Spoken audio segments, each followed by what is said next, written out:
Got a question here about what comes next. Check it out. Hey, John. This is Nathan from Utah. With the huge success of the Mario movie, I think it's inevitable we'll get a sequel, but maybe Nintendo will be open to other franchises being adapted like The Legend of Zelda, which I think should be the next one. So my question is, what animation studio do you guys think should take up Zelda? Personally, I don't think Illumination style would work great for a fantasy epic like Zelda, so should they stick with Universal and maybe go with DreamWorks, or maybe see if the Studio Ghibli might want to do it, or maybe even Disney if they're open to it? What do you guys think? Thanks. All right. Thanks a lot for calling that in, Nathan. First of all, let's start with the question about like who, if it is Zelda, and we'll get to Zelda in a second. If it is Zelda, what, studio should Nintendo partner up with to make it?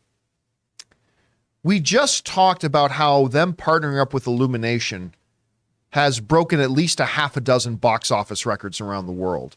And not just broken records, shattered the shit out of them. Shattering shit.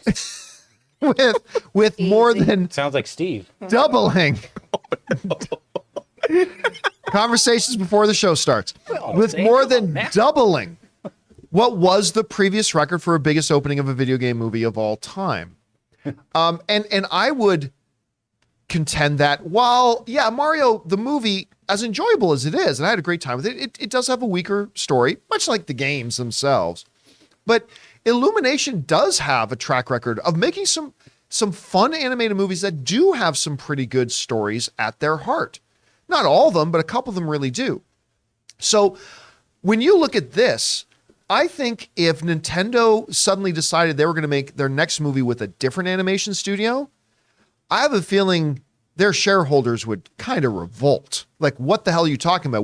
We have a partnership with this company, and they just shattered every record that it could possibly shatter.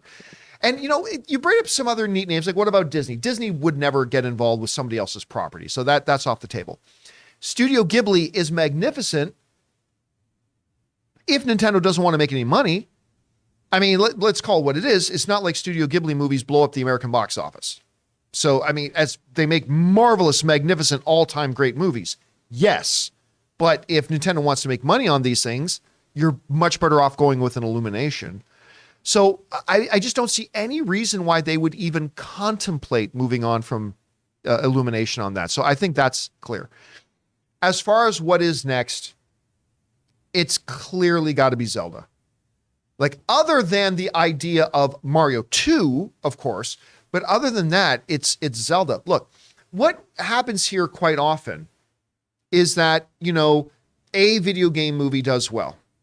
Or let's say a comic book movie does well. Say Logan as an X-Men character. Well, inevitably what happens then is you get a lot of us movie fans will say, well, if Logan can work, this mutant in the comic books can work, you can do Shashafat Boy, who was in issue 5 in 1973. It's like, well, yeah, but Logan's a special case. A lot of people have been writing in and talking about, well, with Mario being so successful, they could do this semi-obscure Nintendo game, this semi-obscure Nintendo game. But you got to remember, there's not many Marios out there. The next closest thing to Mario that has the multiple generational following that even comes close to Mario under Nintendo's umbrella would be Link and the Zelda games. I mean, that seems to be the next, and not to mention, like, there's a lot of people, I think it's de facto understood that Breath of the Wild is probably the greatest Nintendo game ever made. Some people, I've watched some YouTube videos about it. Some people consider it to be the greatest video game movie ever made, or video game ever made, period. And of course, we've got a new Zelda game, the follow-up to Breath of the Wild, coming out here. So I think it's a pretty clear-cut thing that it should be Zelda. Not to mention, we've also heard some whispers that the studio's already looking at developing a Zelda movie. So that's out there too. Of course, it brings up the question about what do you do about Link, who doesn't talk in the video games, but they're going to make him talk in the movie. And that's fine. They should. But yeah, so number one, you stick with Illumination. 100,000% you do, especially with the success you're having with them. And they delivered a very entertaining movie. Like, I just was talking about the financial success that they had, but also, most importantly, despite the lack of story, it was an incredibly entertaining movie. And if you can deliver an entertaining movie that brings home possibly $1 billion, You don't break up that thing. And then which movie could it be? Other than Mario 2, I think it's got to be Link. I really can't think of anything else that remotely comes close. A lot of people will say Metroid. A lot of people might say this, that. But really, I think that's the next logical one. Chris, we talked a lot about, now this is the financial success of the Mario Brothers movie. With that being the table that is set, where does Nintendo go next with what project they do? And should they look at maybe partnering with another animation studio? How do you see it? Well, if they were to partner with somebody else, I would love for them to work with like Fortiche. I think that's how you say it. The folks who did Arcane. Because that animation style, I think, would be really, really great here. And that'd be cool. I would love a Studio Ghibli version, but gosh, do those movies take forever to do. It's, it's all hand-drawn animation. It takes a while. The folks who did, they worked with Netflix. I can't think of the name of their studio, but the folks who did Klaus. That's also traditional 2D animation that is really, really stunning, though. And all of that would be great. But all that said, they are already in bed with Universal and Illumination, right? Especially because now we have Nintendo World. So that's something, too, that's going to be very enticing to add on. Universal Studios Hollywood. Yeah, they're going to add. I would love for them to have, Zelda's castle and stuff and have more of Hyrule in there. That'd be incredible to do. Make it a whole spectacle, have a whole bunch of other stuff in there. So I think they're probably going to stay with those folks. That makes the most sense. And while I love the idea of a Zelda movie, a Link movie, again, the voice is a troubling thing. It's Kengo Tanashi, I think is how you say it. Tenkashi. I'm sorry if I'm butchering that.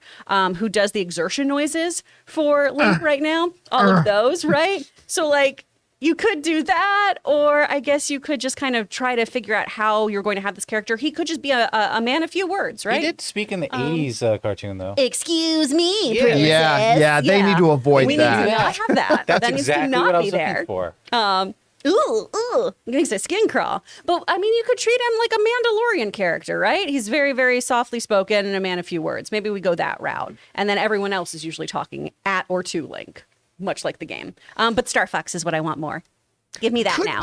I've heard Star Fox brought up a couple times, and I think there's some real potential there for how visually compelling that could be and how fun it could be. But does it have the built-in following and the built-in, generational fan base that something like a Link or a Mario, or not just Star Fox, does anything else under Nintendo's umbrella carry that kind of weight that those two properties do? It really is them, right? And you can kind of go through the pantheon of Super Smash Bros, right? And we could do a Kirby movie or something like that. But again, everyone's going to fall a little short of those two pieces of IP.